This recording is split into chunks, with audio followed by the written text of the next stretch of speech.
بسم اللہ الرحمن الرحیم۔ السلام علیکم۔ میری مالکن بلا کی حسین تھی، میں ان کا ڈرائیور تھا۔ وہ روز راستے میں تلاوت کرتی ہوئی جاتی اور گاڑی سے اترتے مجھ پر پھونک دیتی۔ مجھے مالکن کی یہ حرکت بہت اچھی لگتی، مجھے اب ان سے محبت ہو گئی تھی۔ ایک دن میڈم پھونک مار کر اندر گئی تو موبائل گاڑی میں بھول گئیں۔ میں ان کا موبائل دینے اندر گیا تو حیرت ہوئی، آج کوئی ملازم گھر میں نہیں تھا، لیکن میڈم کے کمرے سے عجیب سی آوازیں آ رہی تھیں۔ میں نے جیسے ہی اندر جھانکا تو آنکھیں پھٹ گئیں کہ پورے کمرے میں میری تصویریں بچھی تھیں۔ اور میڈم، میرا نام عبداللہ ہے، میرا تعلق صوبہ سندھ سے ہے، میرا خاندان پیروں کا خاندان ہے اور گدی نشین ہونا نسل در نسل چلا آ رہا ہے۔ میرے دادا کی بہت خواہش تھی کہ ان کا بڑا پوتا اس بار ان کی گدی پر بیٹھے، پر میں سنگر بننا چاہتا تھا، اور جب اس بات کا سب کو پتہ چلا تو پورے خاندان میں ایک ہنگامہ کھڑا ہو گیا تھا۔ میں دادا جان کا لاڈلا پوتا تھا جن پر وہ اپنی جان چھڑکتے تھے، لیکن جب میں نے ان کی بات نہیں مانی تو دادا جان مجھ سے ناراض ہو گئے۔ ایسا نہیں تھا کہ میں اکلوتا بیٹا تھا، پر دادا جان کہتے ہر انسان میں کوئی نہ کوئی بات ہوتی ہے، پر کچھ لوگ بہت خاص ہوتے ہیں، اور میں بہت خاص تھا۔ لوگ ہمیں بہت مانتے تھے، بہت احترام کرتے تھے، اور دادا جان کے ہاتھ میں اللہ نے شفا بھی رکھی تھی۔ میں ابھی کم عمر تھا اور میری آواز بھی بہت اچھی تھی۔ ہمارے محلے میں ایک میدان تھا، لڑکے اس میں کرکٹ کھیلتے تھے۔ میں اور میرا دوست عام طور پر وہیں جا کر بیٹھ جایا کرتے تھے۔ میرا دوست مجھے گانے کی فرمائش کرتا، میں جیسے ہی گانا شروع کرتا ہوں ٹھنڈی ہوائیں چلنے لگتی اور ہم پر ایک بے خودی سی طاری ہو جاتی۔ لیکن میرے دادا مجھ سے خفا ہوتے کہ پیروں کا بیٹا ہو کر کتنے گھٹیا شوق پال رکھے ہیں۔ ہم 4 بہن بھائی تھے۔ میں کم عمر تھا لیکن مجھے کسی قسم کی کوئی پریشانی نہیں ہوتی تھی۔ میرے دادا ابا ہر وقت جن جادو جنات کی باتیں کرتے رہتے اور ان کے سحر سے لوگوں کو آزاد کرواتے رہتے۔ مجھے اچھا نہیں لگتا تھا، میں اس کام سے بہت عاجز تھا، اس لیے یہاں سے نکلنا چاہتا تھا۔ میں اپنے محلے کا سب سے خوبصورت لڑکا تھا۔ محلے کی سب لڑکیاں مجھ پر عاشق تھیں، لیکن مجھے کسی میں کوئی دلچسپی نہیں تھی۔ دادا ابا کہتے گانا چھوڑ دو ورنہ میں تمہیں خاندان سے بے دخل کر دوں گا۔ میں سنگر بننا چاہتا تھا، گانا گانا میرا شوق تھا، اور میں یہ شوق کسی صورت چھوڑ نہیں سکتا تھا۔ مجھے خود پر قابو نہیں رہتا تھا۔ گھر والے مجھے بہت سمجھاتے کہ لوگ کیا کہیں گے، لیکن مجھے کسی کی پرواہ نہیں تھی، اور بابا نے مجھے گھر سے نکال دیا۔ میں گھر چھوڑ کر شہر اپنے دوست کے پاس آ گیا اور گانا گانے لگا۔ میں بہت بڑا سنگر بننا چاہتا تھا، لیکن مجھے کچھ خاص پذیرائی نہیں مل رہی تھی۔ میں ایسے ہی دھکے کھاتا رہا۔ ایک دن میں نے ایک لڑکی دیکھی جو بہت خوبصورت تھی۔ وہ مجھے دیکھ کر مسکرائی اور آگے بڑھ گئی۔ میں اسے تلاش کرتا رہا پر وہ نہ ملی، اور اب میرے پاس پیسے ختم ہو گئے اور خرچے کے لیے کچھ نہ بچا۔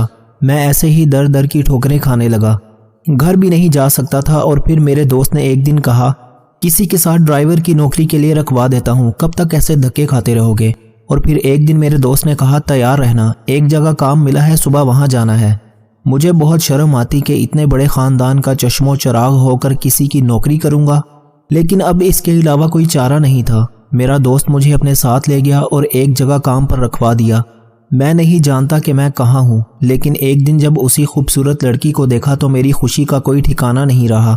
میں نے جب اس خوبصورت لڑکی کو دیکھا تھا، میرا دل دوبارہ اسے دیکھنے کے لیے بےتاب تھا، اور میں سوچ بھی نہیں سکتا تھا کہ میرے دل کی خواہش اتنی جلدی پوری ہو جائے گی، اور وہ لڑکی میری مالکن تھی۔ میں جیسے ہی اس لڑکی کو دیکھتا مجھے پہلے سے زیادہ اس سے محبت ہونے لگتی۔ میں جب تک اسے دیکھ نہ لیتا مجھے ایک پل چین نہ آتا، اور اسے دیکھتے ہی جیسے دل کو قرار آ جاتا۔ میں اس لڑکی سے بات کرنے کی کوشش کرتا لیکن مجھ میں ہمت نہیں ہوتی، اور میں اس کے سحر میں گم ہو جاتا اور اسے دیکھتا رہتا۔ میں نے اپنے دوست ذیشان کو بتایا کہ میں ایک لڑکی کے عشق میں مبتلا ہو چکا ہوں، لیکن اس سے اظہار نہیں کر پاتا۔ اسے دیکھ کر مجھے کچھ یاد نہیں رہتا۔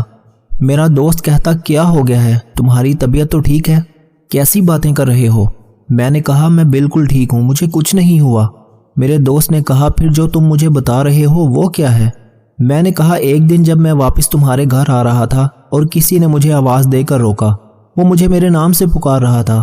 میں رک گیا، پیچھے مڑ کر دیکھا تو ایک آدمی تھا۔ اس نے کہا، عبداللہ صاحب، آپ کو میڈم بلا رہی ہیں۔ میں نے کہا، کون میڈم؟ اس نے گاڑی کی طرف اشارہ کیا تو میں اس کی طرف چلا گیا۔ عجیب سی گاڑی تھی، اور رات کے وقت مجھے کچھ عجیب سا محسوس ہوا۔ گاڑی ایسی تھی کہ اس کے اندر بیٹھنے والا نظر نہیں آ رہا تھا۔ میں نے پیچھے دیکھے بنا ہی اس سے کہا کہ آپ کو کوئی غلط فہمی ہو رہی ہے، آپ نے شاید کسی اور کو بلایا ہوگا۔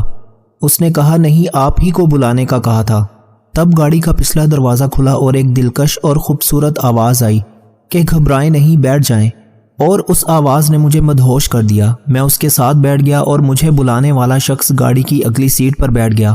کار میں بالکل اندھیرا تھا، اس لیے مجھے آواز دینے والے کی صورت دکھائی نہیں دے رہی تھی، لیکن اس کے پاس سے اٹھنے والی خوشبو نے مجھے نڈھال کر دیا تھا۔ میں اس وقت کی کیفیت کو لفظوں میں بیان نہیں کر سکتا۔ میں نے اپنے دوست سے کہا، تم جانتے ہو میں جھوٹ نہیں بولتا، جو کچھ تمہیں بتا رہا ہوں وہ ہر بحرف سچ ہے۔ میرے دوست نے کہا، میں جانتا ہوں تم کبھی جھوٹ نہیں بول سکتے، اب آگے بتاؤ پھر کیا ہوا؟ میں نے کہا، پھر گاڑی چلتے ہوئے کہاں سے گزر رہی تھی مجھے کچھ پتہ نہیں چل رہا تھا۔ میں ایسی حالت میں تھا کہ مجھے کچھ سمجھ نہیں آ رہا تھا۔ میرے دوست نے کہا، اس لڑکی نے کوئی بات تو کی ہوگی، کچھ تو کہا ہوگا کہ وہ کون ہے اور تمہیں اپنے ساتھ کیوں بٹھایا؟ میں نے کہا، نہیں، وہ راستے بھر خاموش رہی اور مجھے بھی اتنا ہوش نہیں تھا کہ اس سے خود کچھ پوچھ سکوں۔ میرے دوست نے کہا، حیرت کی بات ہے، جب کچھ کہنا نہیں تھا پھر تمہیں اس نے بلایا کیوں اور گاڑی میں کیوں بٹھایا؟ میں نے اپنے دوست سے کہا کہ اس کے بعد وہ مجھے اپنے ساتھ لے کر ایک بڑے سے بنگلے میں آ گئی، لیکن میں نہیں جانتا تھا کہ میں کہاں ہوں اور یہ کون سی جگہ ہے۔ پھر اس آدمی نے مجھے کہا کہ اب میں گاڑی سے اتر جاؤں۔ میں اتر گیا اور وہ میرے ساتھ بیٹھنے والی بھی گاڑی سے اتر گئی، لیکن میں اسے دیکھ نہیں سکا کیونکہ اس نے خود کو ایک بڑی سی شال میں لپیٹ رکھا تھا، اس کا چہرہ بھی چھپا ہوا تھا۔ مجھے ایک بڑے کمرے میں پہنچا دیا گیا۔ پھر میں نے اپنے دوست سے کہا کہ میں تمہیں کیا بتاؤں، اس کمرے کی سجاوٹ ایسی تھی جیسے کوئی فلم چل رہی ہو۔ میرے دوست نے کہا، اس لڑکی کا کیا ہوا؟ پھر میں نے کہا، وہ بھی میرے ساتھ ہی اس کمرے تک آ گئی۔ اس نے جب اپنی شال ہٹائی تو میں حیران رہ گیا کیونکہ وہ تو وہی مالکن تھی جس کا میں ڈرائیور تھا، اور میری مالکن بلا کی حسین تھی۔ وہ روز راستے میں تلاوت کرتی ہوئی جاتی اور گاڑی سے اترتے وقت مجھ پر پھونک دیتی۔ مجھے مالکن کی یہ حرکت بہت اچھی لگتی۔ مجھے اب ان سے محبت ہو گئی تھی۔ ایک دن میڈم پھونک مار کر اندر گئی تو موبائل گاڑی میں بھول گئی۔ میں ان کا موبائل دینے اندر گیا تو حیرت ہوئی، آج کوئی ملازم گھر میں نہیں تھا، لیکن میڈم کے کمرے سے عجیب سی آوازیں آ رہی تھیں۔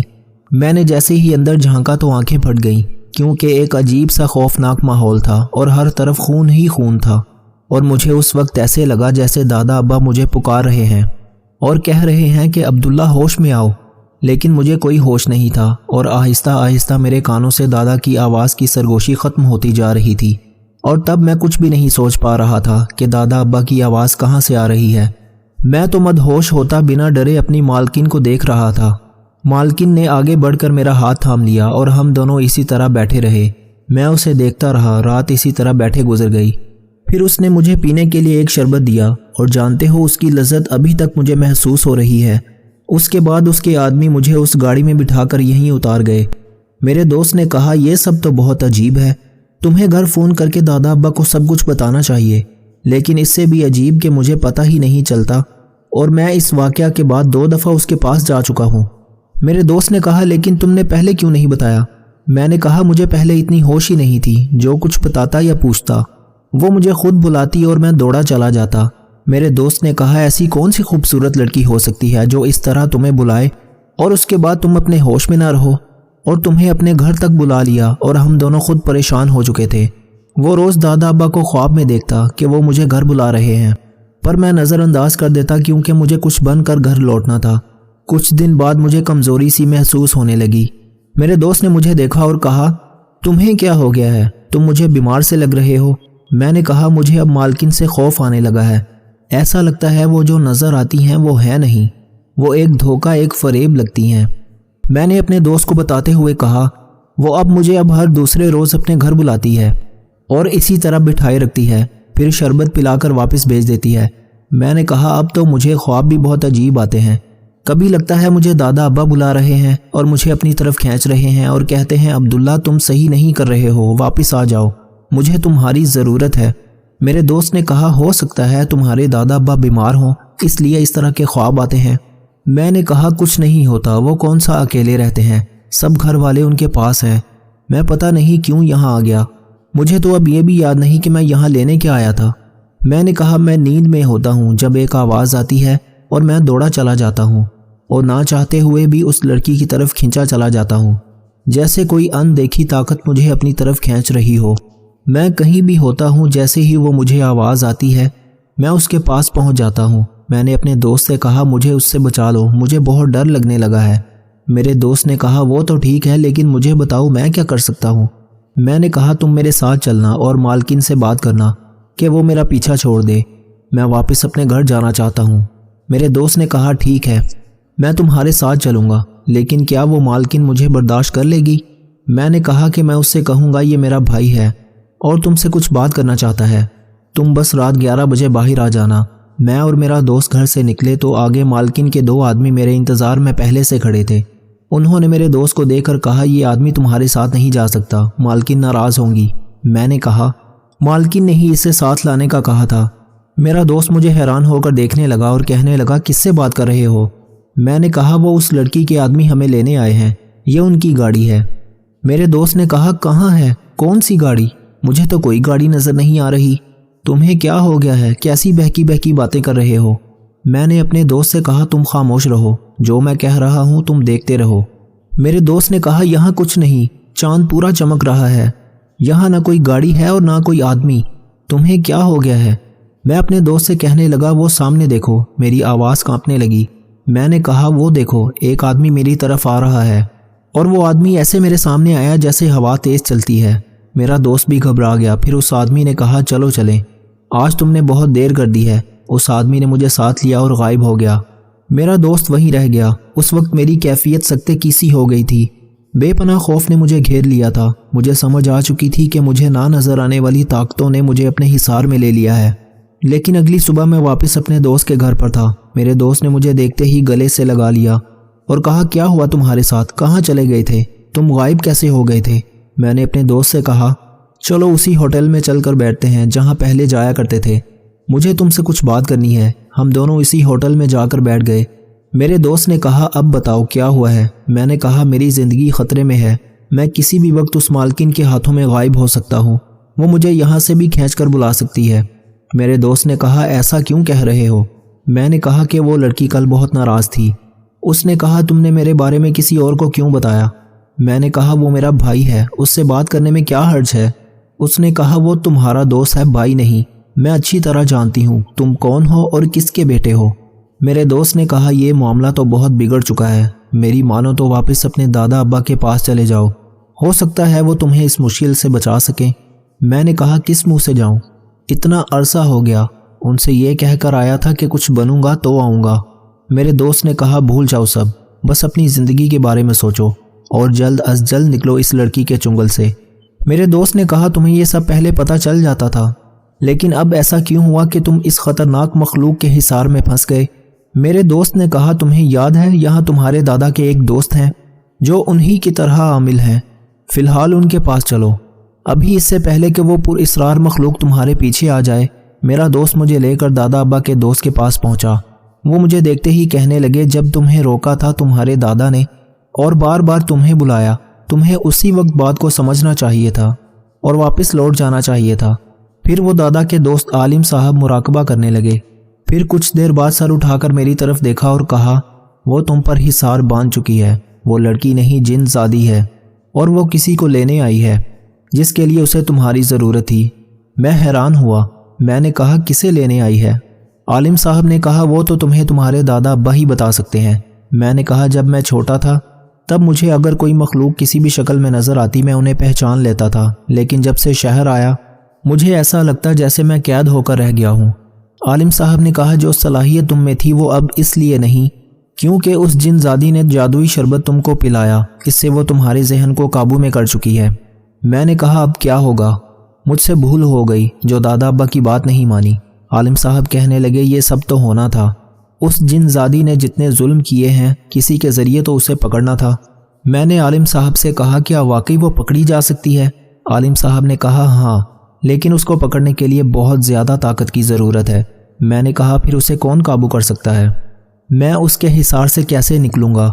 عالم صاحب نے کہا وہ سب تمہارے دادا ابا بتا سکتے ہیں اور وقتی طور پر اس حصار کو صرف تمہارے دادا توڑ سکتے ہیں، لیکن اگر تم کل شام سے پہلے واپس اپنے دادا ابا کے پاس نہ پہنچے تو وہ لڑکی جو حقیقت میں ایک جن زادی ہے تمہیں ہمیشہ کے لیے اپنے بس میں کر لے گی، پھر کوئی کچھ نہیں کر سکے گا۔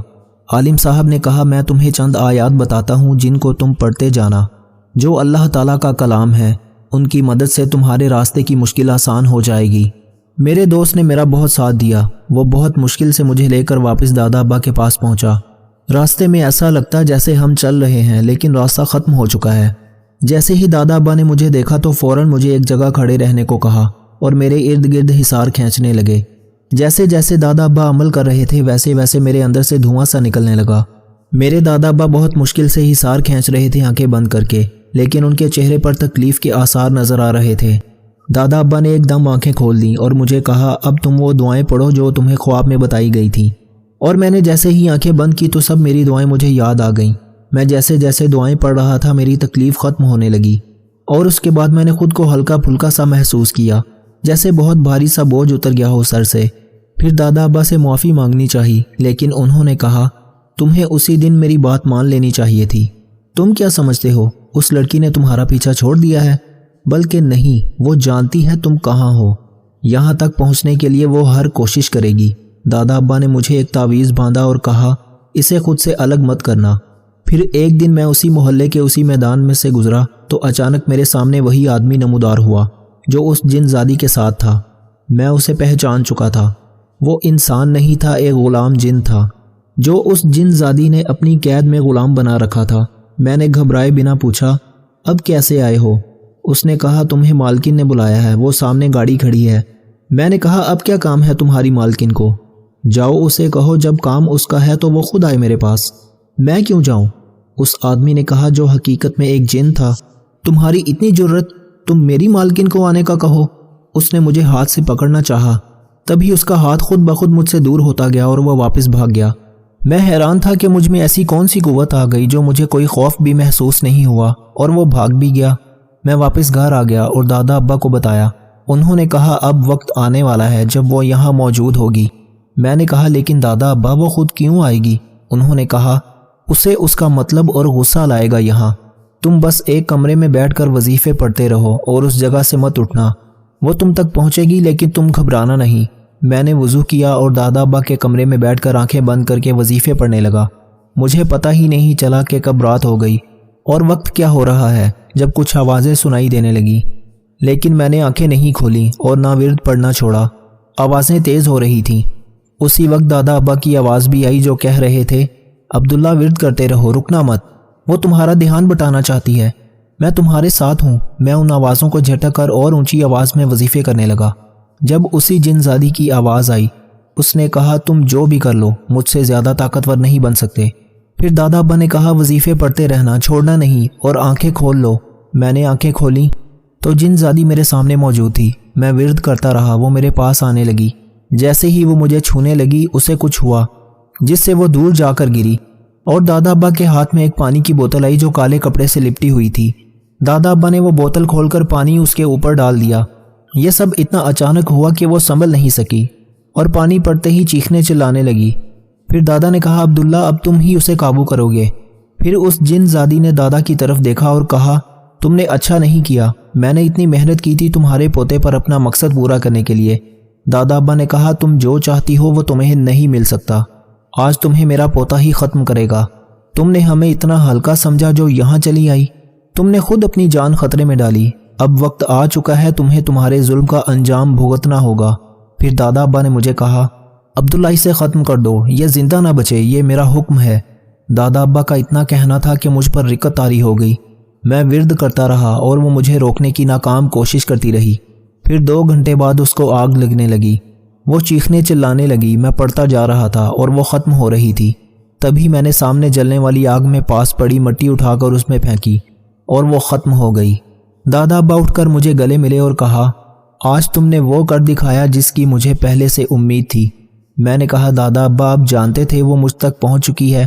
انہوں نے کہا ہاں، وہ تمہیں کیسے اور کب بلاتی تھی میں سب جانتا تھا اور چاہتا تھا کہ وہ تمہارے پیچھے یہاں تک آئے اور اپنے انجام کو پہنچے۔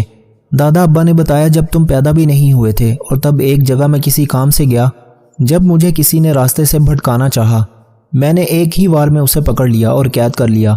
اس کو قید کیے ہوئے 40 سال گزر گئے، کسی کو پتہ نہیں تھا وہ کہاں ہے، کس کے پاس ہے۔ اور جانتے ہو وہ کون تھا؟ میں نے کہا بتائیں دادا ابا کون تھا؟ انہوں نے کہا وہ اس جن زادی کا بھائی تھا، اور یہ اتنی طاقتور تھی کہ اس نے اپنی طاقت سے پتہ لگوا لیا کہ اس کا بھائی میرے قبضے میں ہے۔ یہ اس تک تمہارے ذریعے پہنچنا چاہتی تھی، لیکن اللہ کا کرم ہوا، سب بالکل ویسا ہوتا گیا جیسے میں چاہتا تھا۔ صحیح کہتے ہیں کہ بڑے جو کرتے ہیں وہ آپ کے بھلے کے لیے ہوتا ہے۔ ہمیں چاہیے کہ ہم اپنے بزرگوں کی باتوں کو اہمیت دیں اور انہیں سمجھنے کی کوشش کریں۔ جب تم کو کسی چیز سے رب کریم محروم کرتا ہے تو اس سے دگنی کئی نعمتوں سے نوازتا ہے جس کے تم بالکل قابل نہیں ہوتے۔ بس اللہ کی رضا میں راضی رہو، کیونکہ مجھ سے صبر مانگتے ہیں اور شکر کرنے والوں کی تقدیر بدلتی ہے۔ انسان ایسے مال پر کیوں اکڑتا ہے؟ جو حلال ہے تو اس کا حساب دینا پڑے گا، اور حرام ہے تو اس پر عذاب سہنا پڑے گا۔ تمہارے الفاظ چابی کی مانند ہیں، ان کا ٹھیک استعمال کر کے دنیا والوں کے منہ کھولے اور بند کیے جا سکتے ہیں۔ کسی اور کی طرح بننے سے بہتر ہے کہ تم اپنی ایک پہچان بناؤ۔ ایک مشہور بزرگ فرماتے ہیں، جو شخص اپنے والدین کے لیے روزانہ مغفرت کی دعا کرے، والدین زندہ ہوں تب بھی، فوت ہو گئے ہوں تب بھی، اس میں کبھی بھی ناغہ نہ کرے، ساری زندگی اس کے رزق میں بے برکتی نہیں آ سکتی۔ انسان کو کامیابی حاصل کرنے کے لیے دوستوں کی ضرورت ہوتی ہے، لیکن بہت زیادہ کامیابی حاصل کرنے کے لیے دشمنوں کی ضرورت ہوتی ہے۔ وقت تمہاری زندگی میں ایک سکے کی مانند ہوتا ہے، صرف انسان کو خود پتہ ہوتا ہے کہ اس کو کس طرح خرچ کرنا ہے۔ موتی کیچڑ میں گر جائے تو بھی قیمتی ہے، اور دھول اگر آسمان پر بھی چڑھ جائے تو بے قیمت رہتی ہے۔ ایک بہترین زندگی گزارنے کے لیے حقیقت کو تسلیم کرنا بہت ضروری ہے کہ سب کو سب کچھ نہیں مل سکتا۔ کسی کو دیا گیا دھوکہ گھوم پھر کر تمہارے پاس ہی آئے گا۔ آج تک یہ بات سمجھ میں نہیں آئی کہ جو لوگ غریب کے حق کے لیے لڑتے ہیں وہ لڑتے لڑتے امیر کیسے بن جاتے ہیں۔ زندگی کے اندر چھوٹی چھوٹی رکاوٹیں ہی چھوٹی چھوٹی منزلوں کا پتہ دیتی ہیں۔ اگر آپ کسی ایک انسان کی وجہ سے زندگی سے نفرت کرنے لگے ہو تو آپ کی مثال ایسی ہے جیسے ایک کیڑے کی وجہ سے اپنا گھر جلا دینے پر آمادہ ہوں۔ آئینوں سے ڈرنے لگیں گے لوگ اگر کبھی چہرے کی جگہ کردار نظر آنے لگے۔ اگر لوگ اپنے سے امیر کو دیکھ کر شکوے کرنے کی بجائے اپنے سے غریب کو دیکھ کر رب کریم کا شکر ادا کرنے لگیں تو بہت سی پریشانیاں دور ہو سکتی ہیں۔ کمزور اور غریب انسان کے آگے تمہارا لہجہ بتاتا ہے کہ تم کتنے بڑے آدمی ہو۔ آپ کو جس کے مزاج اور غصے کا ہمیشہ خیال کرنا پڑے وہ تمہارا دوست نہیں ہے۔ خاموش ہو کر سب سہتے رہو تو تم اچھے ہو، اگر بول پڑو تو تم سے برا کوئی نہیں۔ اچھے اخلاق کی قیمت کوئی نہیں دینا پڑتی، مگر اس سے ہر انسان کو خرید سکتے ہیں۔ وہ خیالات جو تمہیں کمزور کرتے ہیں ان کو سوچنا چھوڑ دیں۔ کبھی گناہوں کو پھیلانے کا ذریعہ نہ بننا، کیونکہ تم توبہ کر بھی لو مگر جس کو تم نے گناہ پر لگا دیا تھا وہ تمہاری آخرت کی بربادی کا سبب بن جائے گا۔ اس معاشرے پر آپ کا سب سے بڑا احسان یہ ہوگا کہ آپ خود کو سنوار لیں۔